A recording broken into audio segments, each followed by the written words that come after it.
They said he was a man of God, a pastor who healed the sick, raised the dead, and spoke fire from the pulpit. But behind every miracle, there was a price. And when the time came to pay, the altar remembered. This is the story of Pastor Chukwudi, a man who reached for power in his darkest moment and found something waiting in the shadows to give it to him. But every gift demands a sacrifice. Before we begin this journey into faith, greed, and the unseen, make sure you subscribe and turn on the notification bell, because the story you're about to hear will stay with you long after the screen goes dark.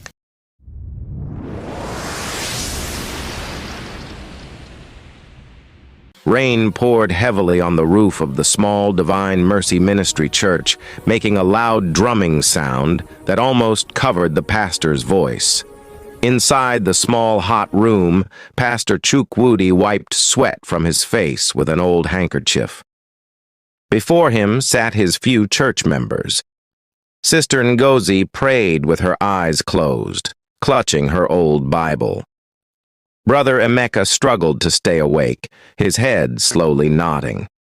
Mrs. Adeyemi, who usually brought ground nuts to share, sat quietly with an empty bag beside her.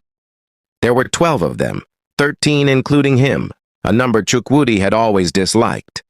He preached loudly, trying to sound confident. And the Lord said, "I will never leave you nor forsake you." The words echoed in the small room, but they no longer felt comforting. To him, they sounded almost like mockery. Water dripped from the leaking roof into a rusty tin, a steady reminder of how much the church was falling apart.